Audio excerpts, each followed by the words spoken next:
Good afternoon, good evening, good evening. How's everyone doing today? I'd like to welcome you to Problems and Solutions podcast. Tonight we got a special guest, Johnny Gathers. He's gonna come in. The brother's important. I'm gonna let him introduce himself, and he's gonna come in. We're going to do what we normally do. So without further ado, I'd like to bring him in.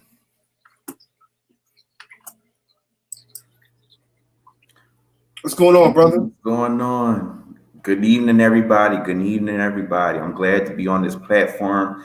First off, I want to shout out Mo and shout out Andre for introducing me to Mo to be on this platform. My name is Johnny Gellis. I am a mental health therapist for two organizations here in Pittsburgh. The first organization is Family Links Incorporated, where I am part of the Therapeutic Classroom Model Program. With the Therapeutic Classroom Model Program, what I do is that I am assigned to a specific school within the Pittsburgh Public School District area in a school that has a therapeutic classroom. So the classroom that I'm actually assigned to is Pittsburgh Carmel, which is an elementary slash middle school in the Brookline neighborhood of Pittsburgh. So what I do in that therapeutic classroom is provide individual and group therapy for those kids, and then also network and connect with the teachers and the staff, just to make sure the kids get their needs met while they're in the therapeutic classroom, so they can be able to transition back into a mainstream classroom setting. Also, my second job, which I actually started over the summer, is I'm a mental health therapist for Hand to Hand Counseling Services, which is a private practice organization that is run by Sharice Nance and Tess Kinney. So with Hand to Hand Counseling Services, I do individual sessions with children through adults. Okay. Thank you for the introduction, brother.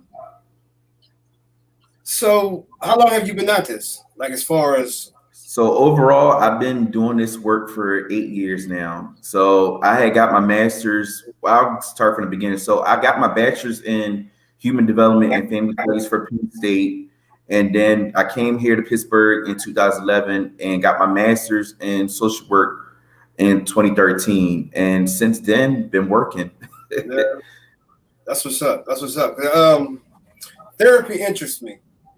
Anything that got to do with the mind, it really intrigues me because I like knowing how it works, how people work, how it's just an interesting topic.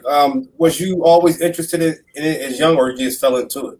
So I've been interested. Well, I can tell you from the beginning, my interest always been an interest of helping others.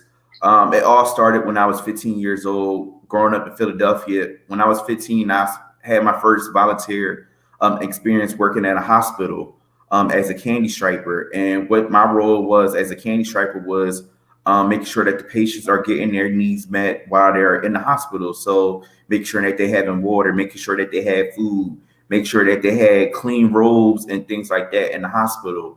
And that carried out into other forms of volunteering at like the Ron McDonald House, doing summer camp programs with the youth and things like that.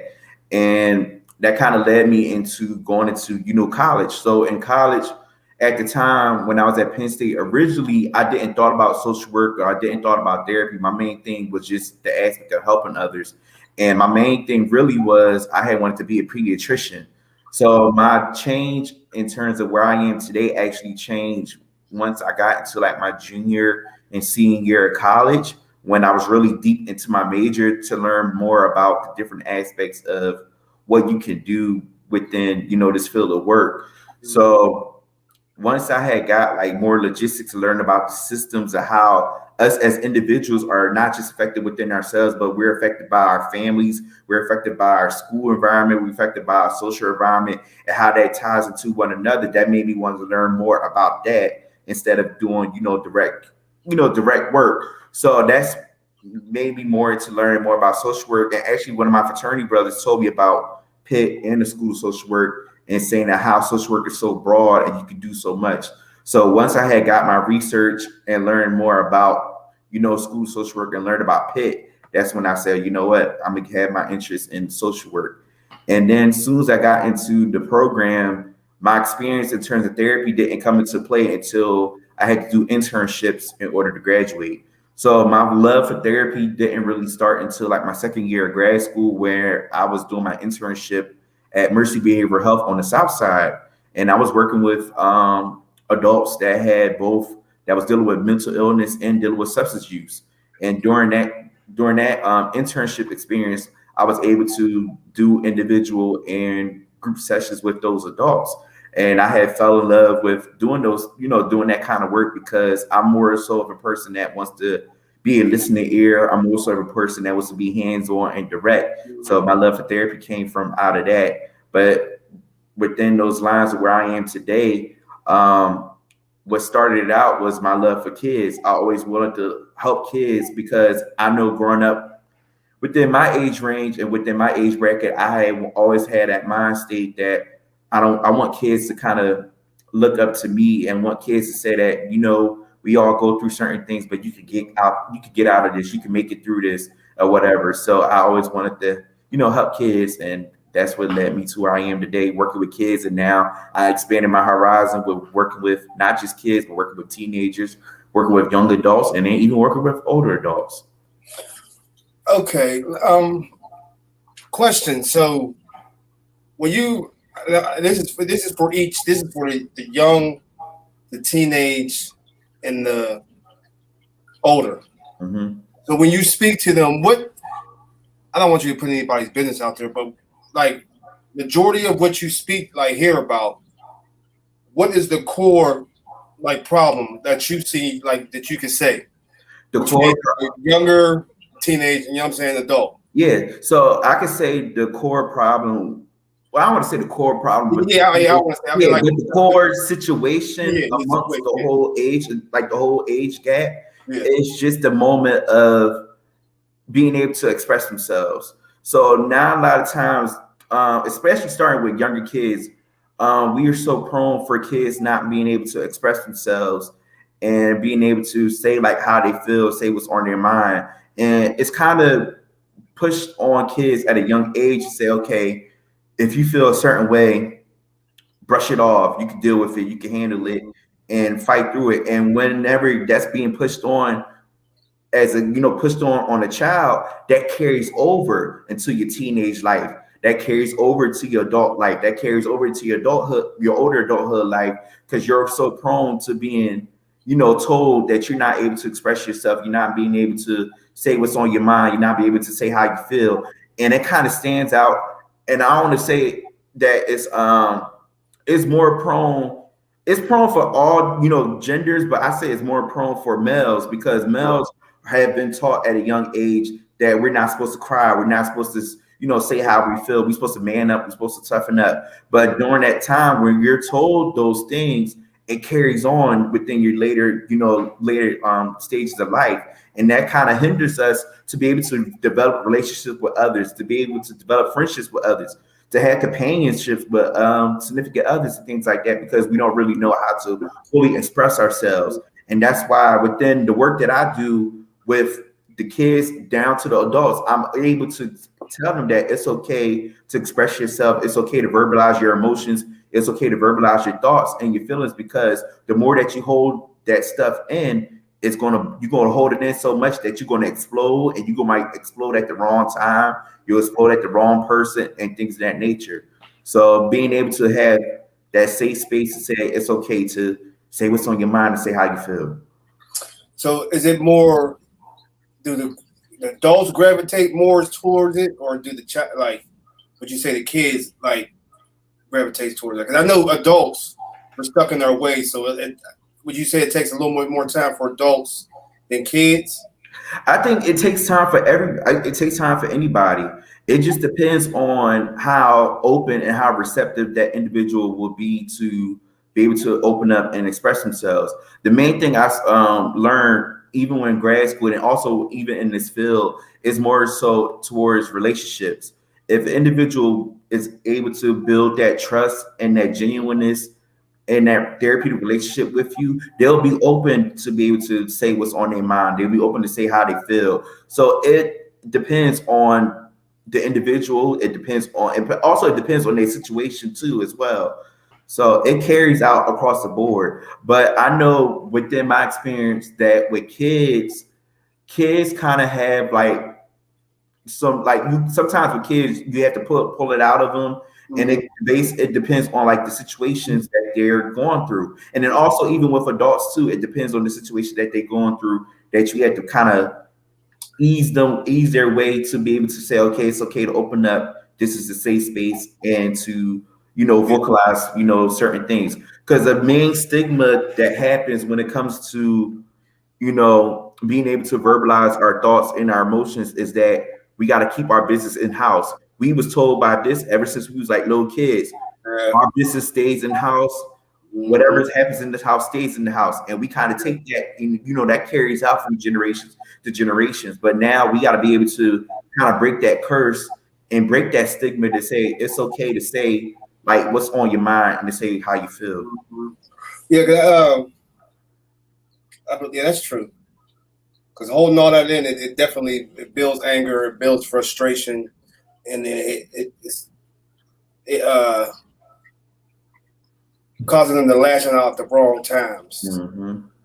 So, what are some of the things? Like, what are some of the what would I say? Not like maybe steps, or if someone that's listening to this broadcast right now, what are some of the steps that you can, if somebody is not a therapist and it's just a parent at home that wants to get in tune with their child, like what would you suggest the steps are to get to, like, to begin that process, so when they get to you, they're more open to you? Right. So what can be the first step before even going to therapy for any individual out there? It's just being able to have an open conversation with someone that they could connect and trust with first. Once you have that open conversation with a particular individual that you can trust, that could be able to get you started to be able to reveal or open up and say what's on your mind. Because the main thing that people most likely need whenever they're bottling up or holding up emotions, they need someone that can be able to listen to them. So having that main person that is open to listen to them is a starting point right then and there before going to therapy.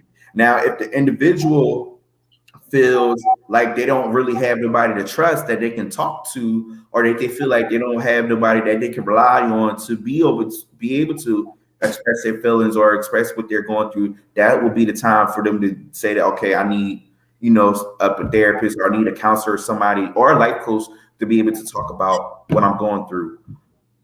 Okay. All right. Because I think like a lot of us don't know where to start, or where to go. You know what I'm saying? So we're what are some of the things that, like, somebody that's searching out, somewhere they can go to see about this? Like, or even to reach out to you or whatever. You know what I'm saying? Like, what, like, even if they don't, what is there somewhere they can go to begin the process, or just? So yeah, so for example, if there is like for anyone that's not even in the Pittsburgh area that's listening right now, if you are seeking for somebody for like therapy or anything like that, the main source that you can go to is Psychology Today. Psychology Today is a database where you could just type up, your city, your state, where you're from, and even your zip code, and type in what therapist is near you in that particular area. And then also, even with Psychology Today, you can either decipher what you want to seek services for. If you want couples counseling, if you want just individual sessions, if you want what else I could say, like social skills, life skills, you could actually decipher on that website what you want. And then also you could also decipher like what kind of therapist you want. If you want African American, you could put that in there. It shows you a list of different African American therapists in your particular area that's on Psychology Today. Also, there are two other websites you can go on, which is Therapy for Black Men, and then Therapy for Black Girls, where you can look for different therapists within African American community that serve sessions. Another one that stands out, in which she actually started this, I think, back in 2018, and she named this after her father. We all know Taraji P. Henson. Yeah. Taraji P. Henson has her own foundation called the Boris Lawrence Henson Foundation, which she named after her father. And that foundation also holds different therapists and counselors and stuff where you could look into a database and see what counselors and stuff that's available within your area. So there are some ways that you can start just out of the general realm. But if you're in Pittsburgh and you're looking for different services and things like that, what you can do is there's different like groups on Facebook that you could just actually like tap into and say, okay, I'm looking for a therapist in this particular area. And normally people will, send people that, people their way to say, okay, you should reach out to this person. You should reach out to this person. I know for myself, I'm in a lot of groups on Facebook. For Pittsburgh, I'm in the Community Bulletin Board. I'm in your group on Facebook. I'm on different little avenue groups within the city, and then also different groups within the social work field, such as like Black male therapists and Black men in social work. And within that group, we all conversate and communicate with each other, just talk about different resources and talk about different individuals that are seeking services, not just in our particular city, but also across the states. Okay. Yeah, definitely. I appreciate the information that you put in the group. That's what this group is about for real. Like I wanted to have therapy because I think mental health is a big thing in our community. Mm-hmm. And like I was saying to somebody last week, I think the core of mental health is self-esteem. Mm-hmm. You know what I'm saying? Like to me, in my opinion, what would you like in your assessment? What would you say to that? Okay, so and surprisingly, I had a presentation about this a couple of days ago with some Pitt staff, and then 2 weeks ago, for the last 2 weeks, with some of the kids that I work with within the school setting. My overall definition of mental health is basically our overall well-being. Is how we deal with things, is how we handle things. And with mental health, it's not just dealing with our mind, it also deals with our biology, our biological makeup, our genetics. It also deals with our mind as well. It also deals with our interaction with others, and it also deals with our spirituality. All those things combined into one makes up our mental health. A main thing that stuck out to me too, which I had learned in grad school, was that everything runs as a system. So say, for example, we all know the things that we need to make a car run. We need gas, we need oil, we need the transmission, we need the basic parts of the car to make the car move. If one of those things is missing out of a car, what normally happens? We can't go nowhere. So that's how we had to relate to our mental health, because our mental health is basically how we function within our daily living. If our mental health is not intact, we're not going to be able to function. We're not going to be able to get through certain things in life because our mental health is not stable. And most of the times within us as our community, we always think that mental health means that you're crazy. And we automatically think of labels, diagnoses, and things like that. But really, mental health is all of us in general. I can even talk about my story when it comes to mental health. Even though I'm a therapist, I've been through my own personal things where I had got sick this month, in a few weeks, making 3 years ago, since I had my health scare of having seizures in my sleep and everything. And I had a moment where I had to recover within myself, and I had to go back home to Philly to recover and all that. And during that time when I had to recover, I was going through moments of thinking like, wow, this is happening to me. I got so much stuff going on here in Pittsburgh. I got a job I got to worry about. I got bills to pay for. I got to worry about. I got my fraternity stuff I got to worry about. And that moment where I had to stay with my family and took some time to get back well, I had 2 mental health breakdowns myself.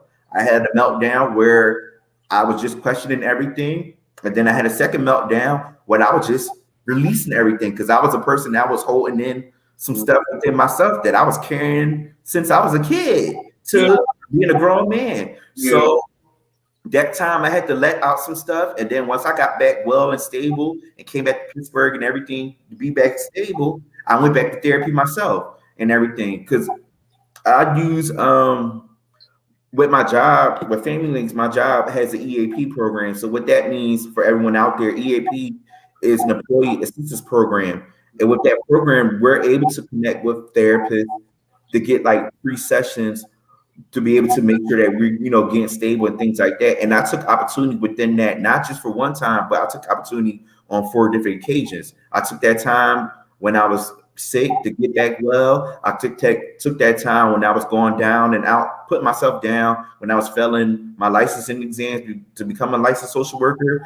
I took that time when the pandemic first started, where I had got furloughed from my job and I didn't know what to do. And I was like, you know what, maybe go to therapy just to make sure I get myself back in order. And then I went back to therapy this year during the start of this school year when I was trying to get back to balancing having 2 jobs again and everything, because I was overthinking myself, saying, oh, am I fit to do this? Am I fit to work 2 jobs?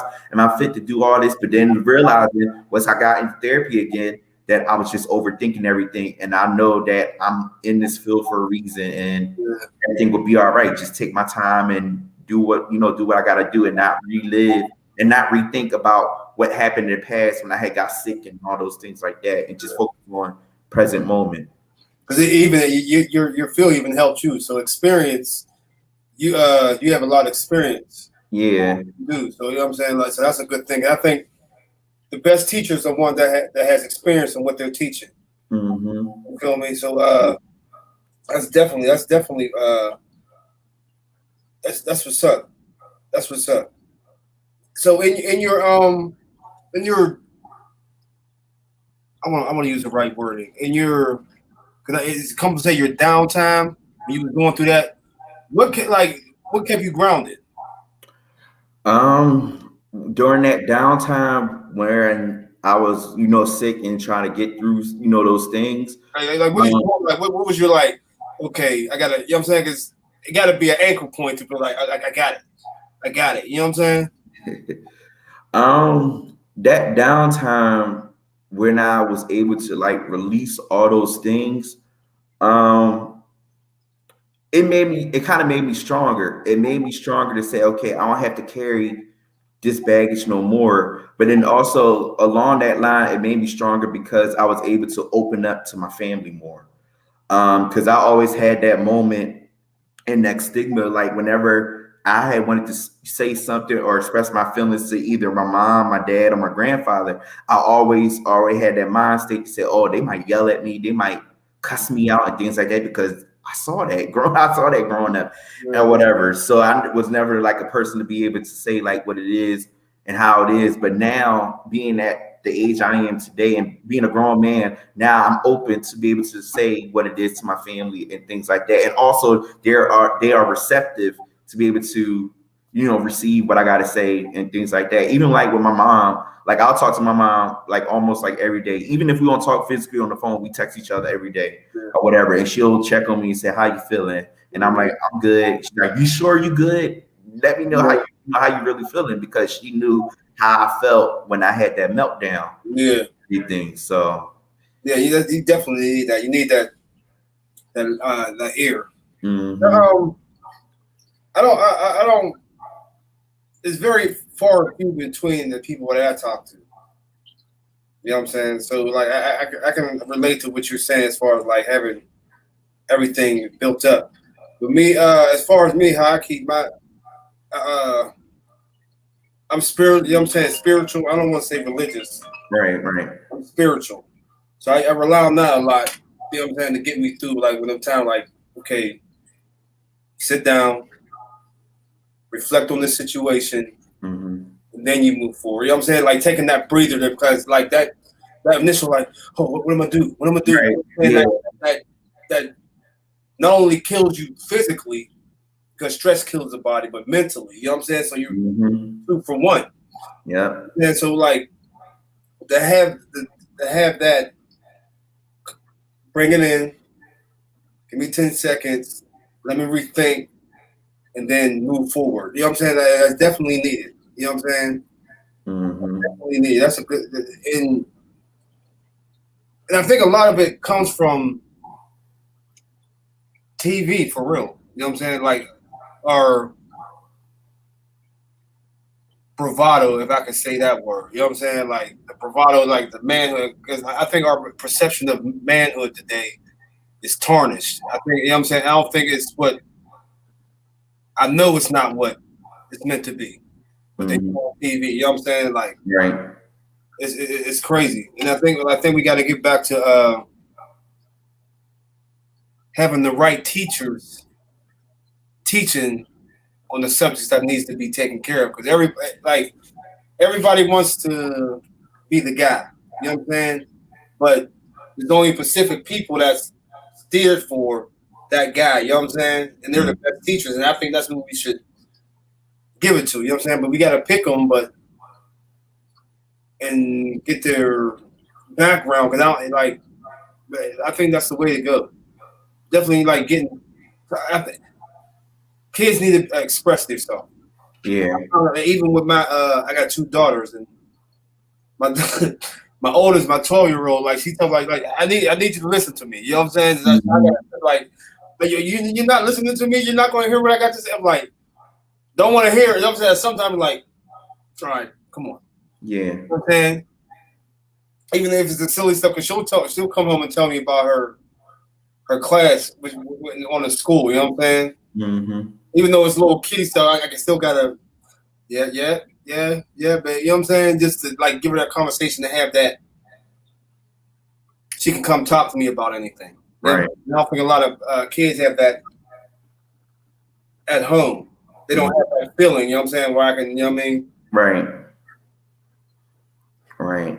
And then for all the parents that are listening as well, if your child comes to you about anything, just be able to listen and hear them out. Because as soon as you shun them down or say, I don't want to hear this right now, you are shutting them down already. So you kind of diminishing that trust factor in that relationship as you say, okay, I can't go to my mom, or I can't go to my dad, I can't go to my grandparents, my aunts, uncles, because if I go to them, they're going to shut me down about something. And then that leads them to hold those emotions in and things like that. So being able, whenever your child comes to you about something, just be that listening ear. Even if you know that you don't want, even because there are moments we don't want to hear certain things. You can be honest, there are moments that we don't want to hear certain things, but we have to be able to be open to them, just for them to acknowledge that, oh, okay, I could go to them now for anything. I could talk to them now for anything, because they actually listen to me. Yeah, because even if it's further down the line, further down the line in life when they grow older, you know what I'm saying? Yeah. This is funny, because my mom, when I was younger, because this is how I know kids follow what their mother, you know what I'm saying, what their parents say. Mm-hmm. So it was 4 boys in the household. My mom was the only girl, right? So my mom told us, and this when we was younger, you know what I'm saying, that girls didn't fart or pass gas. So as I grow in my older age, you know what I'm saying, I believe this, you know what I'm saying? Mm-hmm. So it actually happened. What the hell is that? So I had to, you know what I'm saying? So your parents are influential on you, and I think parents of the day need to know that, because they watch everything we do. Yeah. You know what I'm saying? They're sponges. You know what I'm saying? They got to learn what to do, how to maneuver in this world. So if you're it's very important to teach them what, you know what I'm saying? Right. Right. And that's that whole, because what we learned, and we learned this, even though we learned this in school, but this is basic life. We model each other. We all model each other.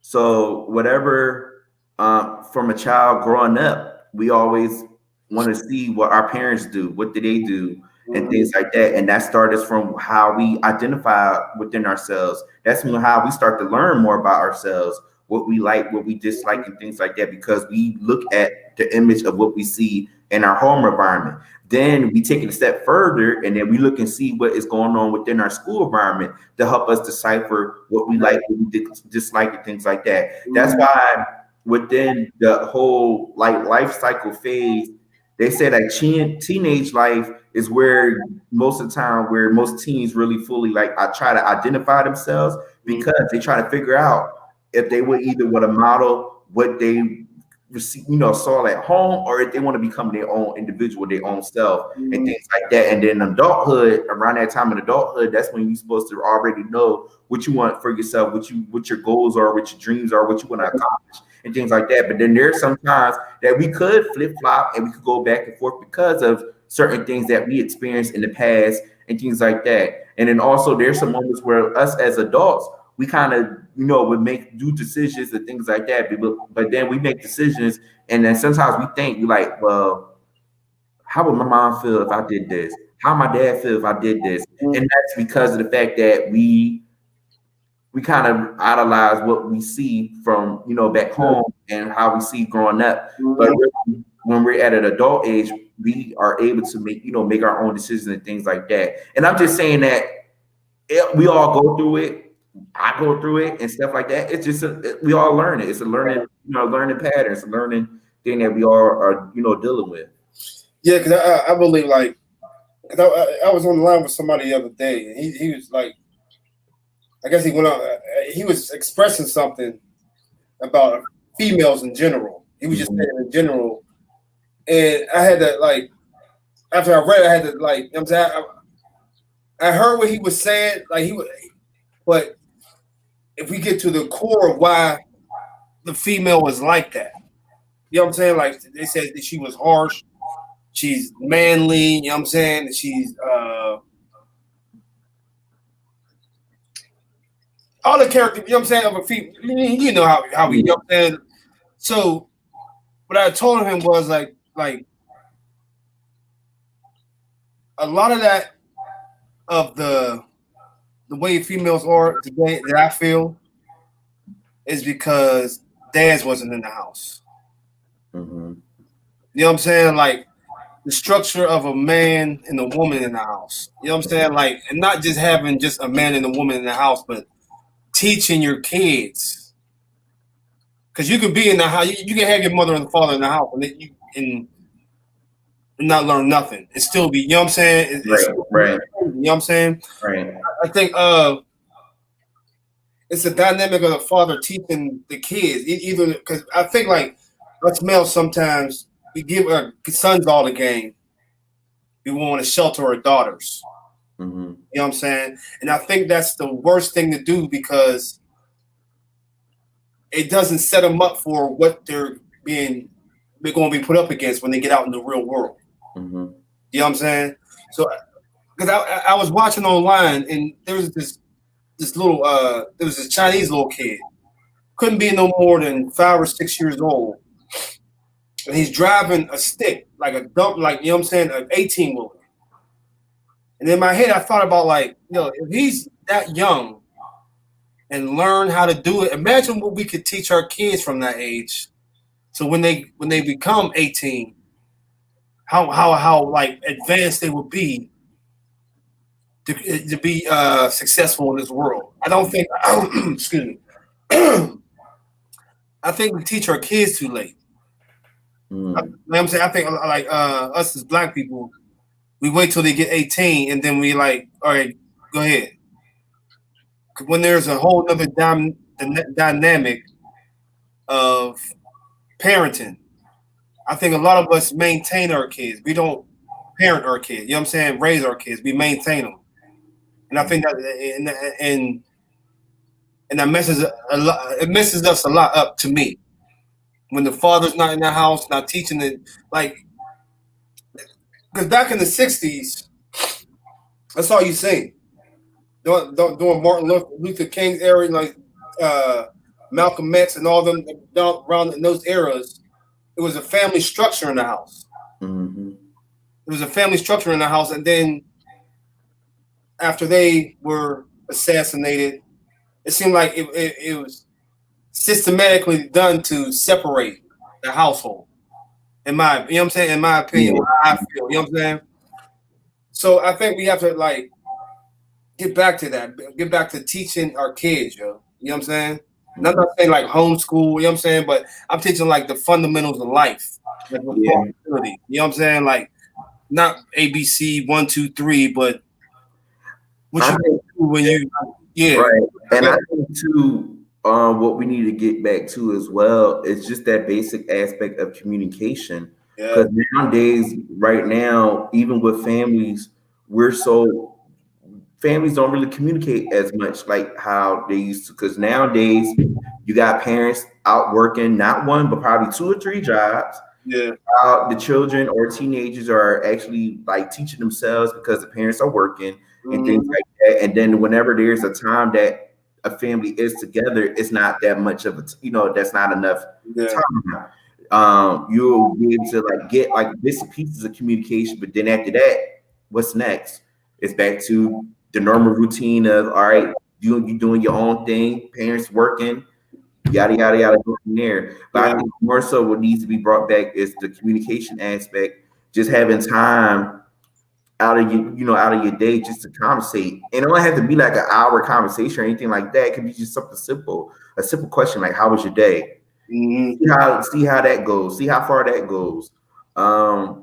Asking like, all right, what you want for dinner? Like something, like basic, simple conversation starters that can create that conversation and that communication within the family.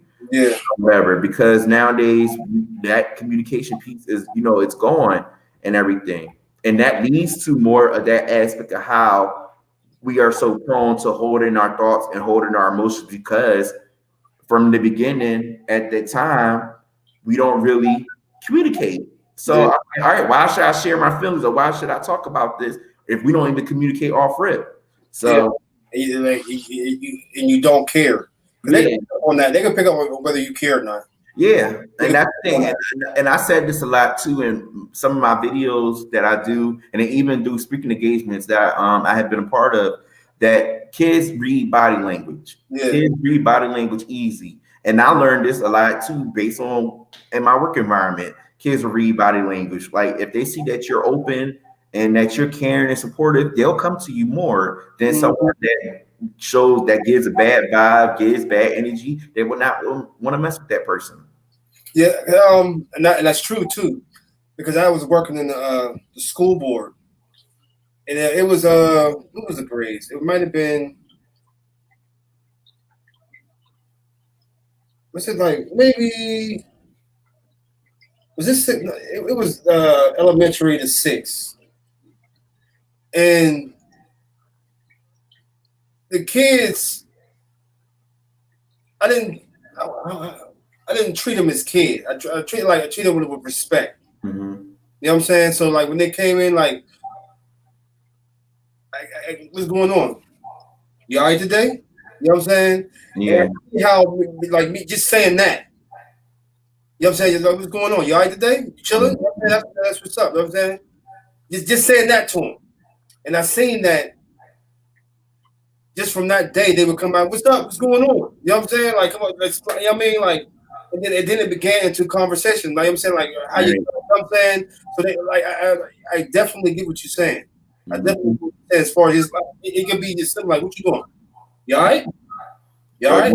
You know what I'm saying? They may not even be all right, but the fact that you asked, you're acknowledging them. Yeah, you're acknowledging them. You know what I'm saying? They feel comfortable with you.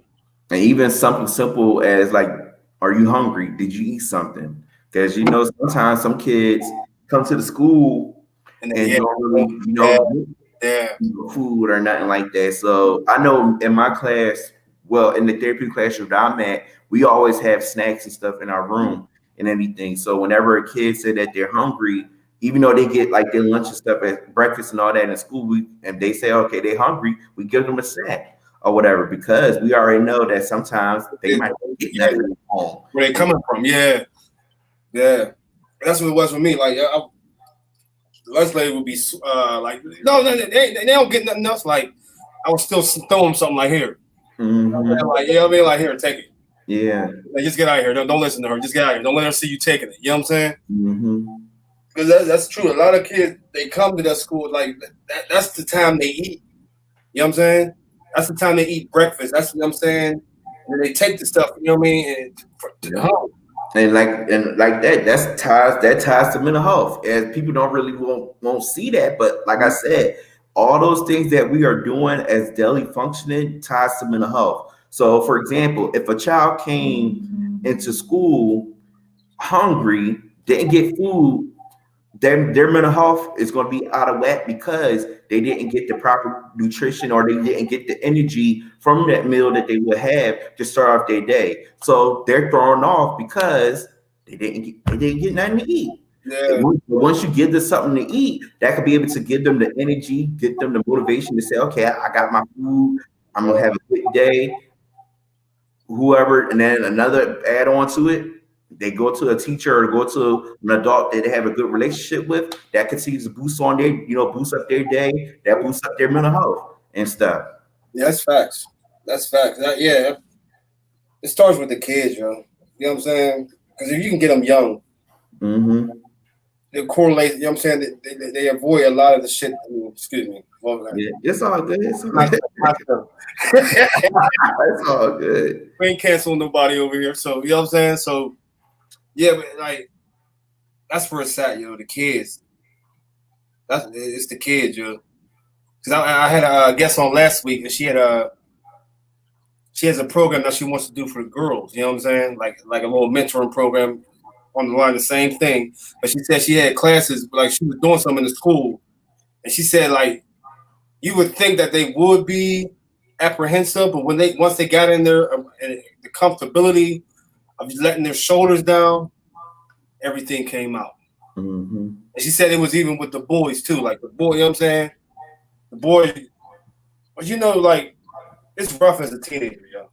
Yeah, it's rough as a teenager, yo. Kids is cruel. And when you're just trying to like find yourself, I think a lot of us fall into the follower mentality, just like on the fit in.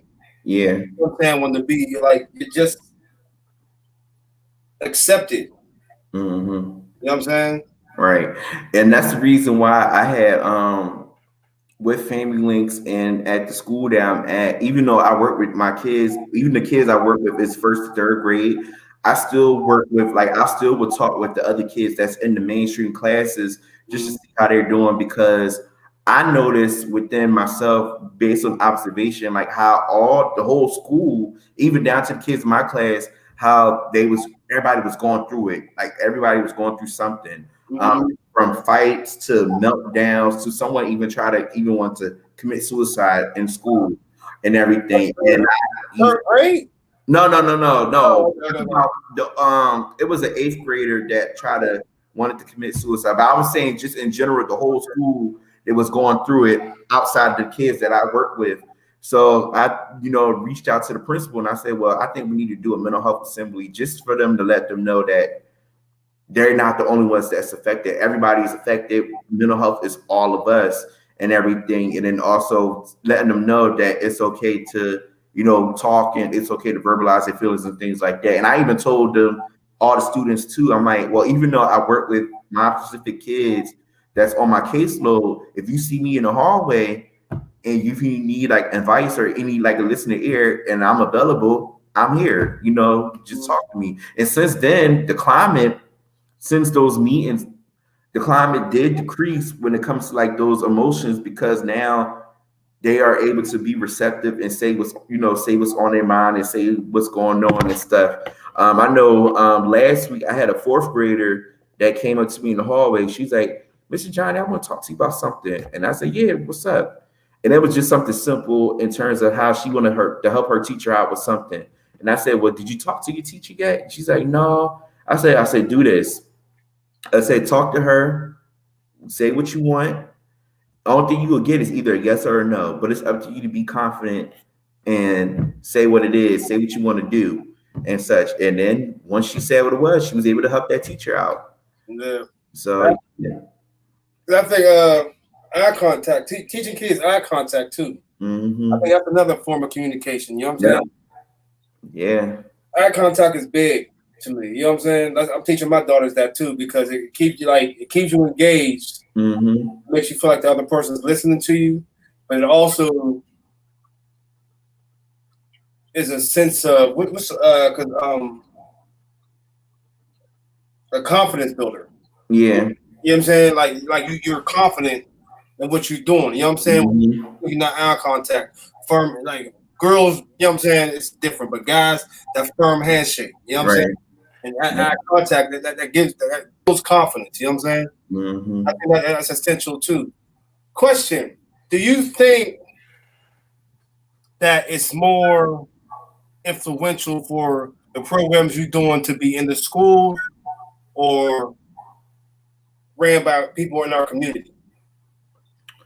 So, based on what I actually do with Family Links, it was brought up to the organization actually brought it to the district. And with the district and Family Links had to make an agreement for that to even happen for us therapists to be in the specific school. It is not even just us within our organization that has, therapeutic classrooms in specific schools within the district. So there's Glade Run, there's Rescue Family Services, and then there's another one that another organization that has a contract with Pittsburgh Public where there's therapists that's assigned in specific schools that has a therapeutic classroom. But outside of like doing stuff outside of the work that I'm doing in the school, I think that the community could be able to be more supportive to host like different programs and have individuals like myself to be engaged or to be involved any way that we could to be able to say that, okay, myself, I exist, I'm a therapist, I'm here. What do you need from me and things like that? And that's another thing. With us, we got to be able to be open to share resources, be open to share, these things, because I think the mentality that we have too is like everything is like a competition. Mm-hmm. And we want to be better than everybody and things like that. And right now, I feel like the more that we share information, the more that we share, resources and even collaborate with each other. Yeah. We can help others because we're all doing it. All the stuff that everybody's doing, we're all doing it just for one thing, to help others. That's the main thing. Regardless of if I'm doing this, that, and the third, if I could collaborate with you, or if I could share with you the information that I know or what I learned or what I'm doing, that could go far, because whatever I share to you, you can share it to somebody else, and just stand the third. Mm-hmm. And that was the thing that I did last year. The reason why I started JG Mental Fridays. So at the time, like I told you, at the time last year, during the start of the pandemic, with Family Links, I had got furloughed, so I couldn't work or anything. And I said, you know what? I still want to help. I still had that moment. I still want to help people despite of me being furloughed. And that's when I had that idea of doing JG Mental Health Fridays, which are, simple video segments, just talking about topics that we all go through on a daily basis and how we handle it. And then I took it a step further where I even asked people, like, if y'all want me to talk about anything at all, let me know, and I could talk about it and provide those skill sets that we can do that anyone from a child to an adult can practice. Yeah. And such.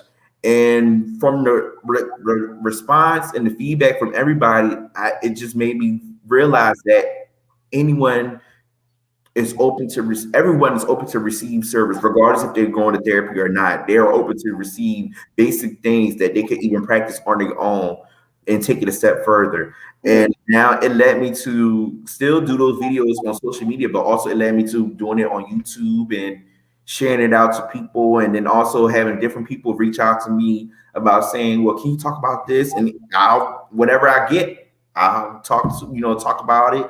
I'll shout them out. I don't want to say their name, but I'll say shout out to this person that provided me the topic, and they already know who they are because they the one that gave me the topic and stuff. So like, I'll give you an example. Right now, I'm booked for the rest of the year. Like, I've been doing this since last year, April of 2020, and now we're in November 2021. And I'm already booked up with all my topics I had to do for the rest of the year, and then I'll just start back up in January. This is like seminar based. Is this like seminar based? What you're doing? So mainly, what it is, it's just basically like a platform outlet for me just to talk about different things that I kind of. Virtual? Is it virtual? Or is it in a more brick and mortar? Oh, virtual. It's virtual. So I just do it on social media. So like I, record it in advance, and then I post it every Friday on social media, and then also I post it on YouTube. The reason why I expanded it to Because in the beginning, I just wanted to do it on social media, but then I had talks from different people saying you should put it on YouTube too, because you never know how much you're going to reach. And I was like, nah, I was against it at first, but then I was like, you know what? Let me just give it a shot. And then I ended up creating like my YouTube page, and I just every Friday I put the videos on social media, and then I put it on my YouTube page, and then I just share it out to everyone, just as a way to say, okay, if you need some resources or anything, here it is. Here's a simple, 6 to 10 minute video of a topic that we probably all are going through. And here's something that you could do to get through it or deal with it. And so that's definitely needed, Definitely needed. I'm glad. I'm happy to see you out doing it, You know what I'm saying? Because I think like we're still. I don't want to say so far in between, but not enough light is shined on the people that are doing it. To me, you know what I'm saying? Like, and this is why I created this platform, Problems and Solutions. Is like the people that I want on her are the reasons, not the reasons, right? Or the gatekeepers to the solutions. If you get what I'm saying, you know what I'm saying? Like everybody that I'm asking on here, I feel like is a key to unlock the door to what I'm saying to the promised land that we're destined to get to. Right. You feel me? Mm-hmm. And I feel like it starts. Like, I feel like it starts mental. We gotta break down the mental first, because without the mental, like the body is just going to do what it want to do anyway. You know what I'm saying? But the mental keeps it. And it all starts from here, Mm-hmm. Yeah. So what do you feel like is a solution to what you feel is the problem of our generations, of our like youth, adult? You know what I'm saying? Like what would you like? Because you say you talk to a lot of people. What is the main thread that everybody? You know what I'm saying? Like, oh, yeah, I heard that. Like, damn, it happened to him. This happened to him. Like, it's different situations. What do you feel like is the thread that links everything together? I think the thread that links everything together is our voice. Being able to just voice what's on our mind, just voice what we're feeling, just voice what we're going through. Because the more that we open up and say what's going on, the same person, one person right next door might be going through the same thing. But if we open up first and say what we're going through as a release, that can help someone else to say, oh, I went through the same thing. I've been dealing with this before. I'm glad that you was open up. I'm glad that you opened up and say what this, say what's on your mind and say what's going on, because I'm going through the same thing. Now you encourage me to be able to open up and say what it is. And then that's a trickle fold. That's a trickle fold. That's a trickle fold. Yeah. And everything. So being able to just use our voice, just use your voice to say what's going on. Because if you don't use your voice, you're not gonna get your problems. You're not gonna get fed. You're not gonna get your problem solved. We all heard the slogan, closed mouths don't get fed. So if you keep your mouth closed, you ain't gonna get fed nothing. That's a fact. So you gotta open up, you gotta open your mouth, say what it is, say what you want, say what you need, say what's on your mind, and do the work. That's a fact. That is a definite fact, brother. That's a definite fact. Cause you like I said, I think you're the mental part. You and Dre's the mental part. You know what I'm saying? Like there's a physical part, you know what I'm saying? But you I'm not saying that you and Dre's the only one in here that Right. You know what I'm saying? Just like who I've discussed so far on the show. It's like, you know what I'm saying? Like y'all are very vital pieces to this puzzle. Very vital pieces to this puzzle for us to get ahead. Like I said, the mental, it starts with the mental, It starts with the mental, Mm-hmm. Believing in yourself, believing you can do it. You know what I'm saying? Right. It takes like parents, not just maintaining our kids, but teaching them. Mm-hmm. You know what I'm saying? But a lot of people think just because they got Jordans on, that's taking care of your child. That's the furthest thing from the truth. You know what I'm saying? Right. So like, you just gotta get back to parenting, real parenting, not I want to be my kid's friend. We got to get away from that, Mm-hmm. I think that hurt us a lot too. Like kids, parents want to be their kids' friends. They need like they need something to fear. Not fear is abuse, but like you know what I'm saying. When you went over grandma's house, you better not go over grandma's house. You know what I'm saying? Running around through her house and slamming her doors like it's that authority. It's respect authority. Respect authority. Yeah, they need that authority. You know what I'm saying?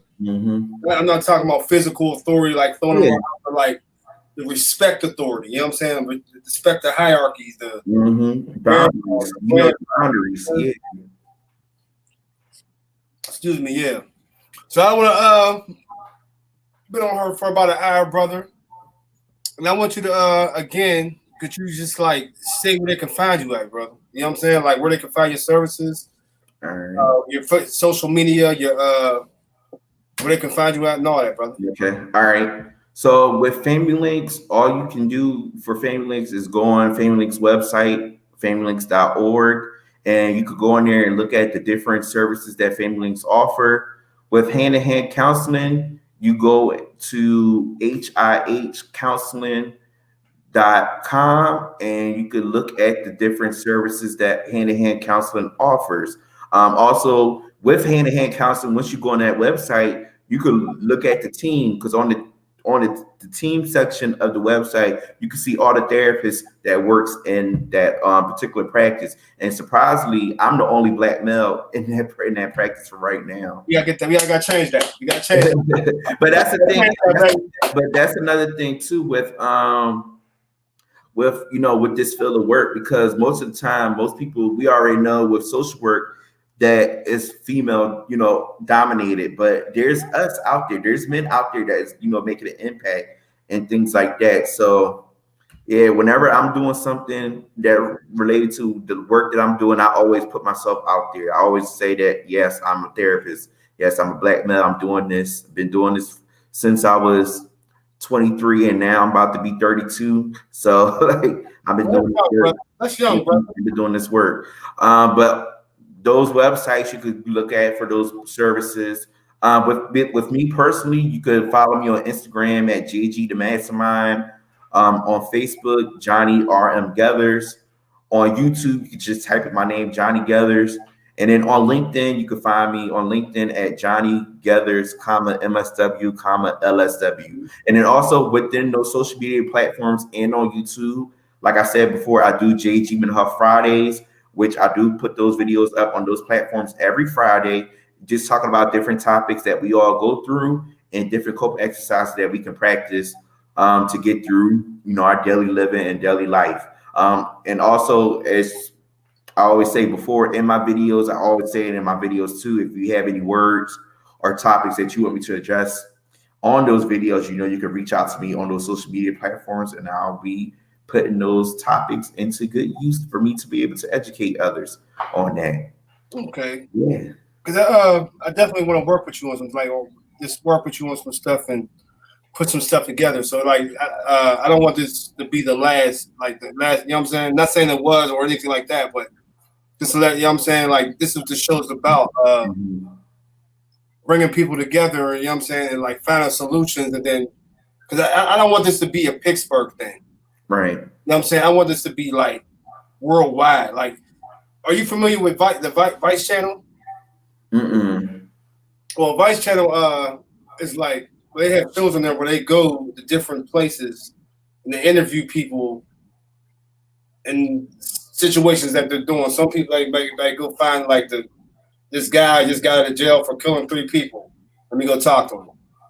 And they take their camera crew down there and they film and talk to him, you know what I'm saying? And that's just part of the episode. So but that's basically the format of this, is like finding the people that are influential in the community, or who people feel like are influential in the community. You know what I'm saying? So if you know anybody like you feel like is influential, like send them over, bro. Definitely.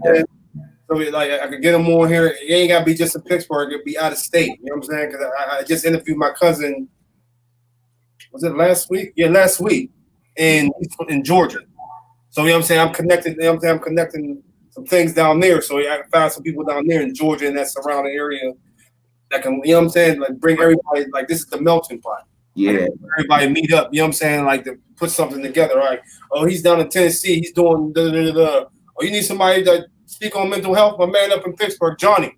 Connect y'all to, you know what I'm saying, Johnny. You know, you're talking to somebody out in Memphis somewhere or Florida, you know what I'm saying, and then tying the knots and tying the situation together. Yeah. And that's just what this show is about. Just bringing it together and finding solutions and like I said, just helping our community, yo. Because I feel like there's nowhere. It's scattered to where people can go to for like the good information. There's no like a hub. Like, you know what I'm saying? Okay, I'm gonna go here. I'm gonna find everything. You know what I'm saying? Not everything you need, but majority of what builds your character and your mental up, you're gonna find here. What Moyes Lifestyles is about. You know what I'm saying? So, like for the people out there, I want you to go on moyeslifestyle.com and sign up for Moyestagram.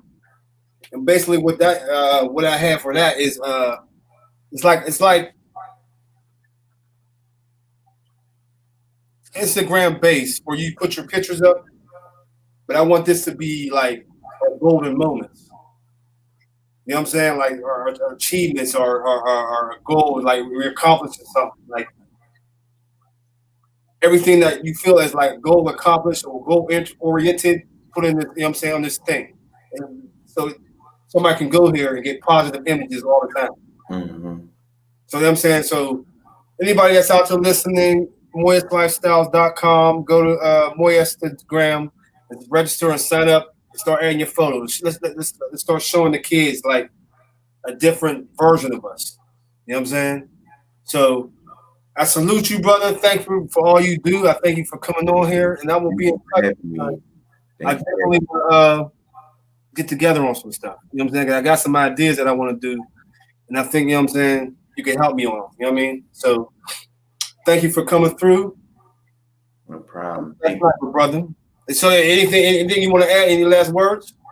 A final message I could leave to everyone out there is that you're not alone.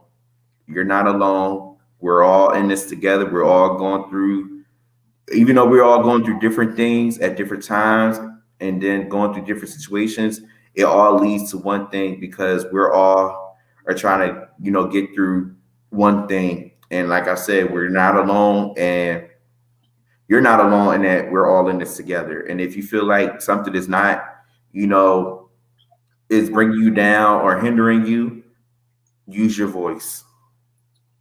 There you go. Once again, I salute you, brother.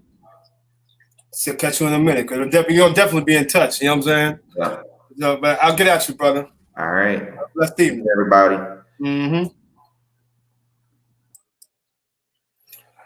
And that's it. That's this episode of Problems and Solutions podcast. We'll be up on streaming platforms. You can also go to moyeslifestyle.com to get the audio of it. But I thank y'all for coming through. I thank y'all for watching. And like I said, it's not about the views. This is about the information. So you run across it and it helps you. I did my job. But I'm not here for the views. I'm here for just to drop the information for y'all. You know what I'm saying? Somebody to learn from. So until the next time. Matter of fact, we're back tomorrow night interviewing Coach Hank. Who's very I can't wait to have to sit down with him. But we'll see you tomorrow night at 8 with Coach Hank.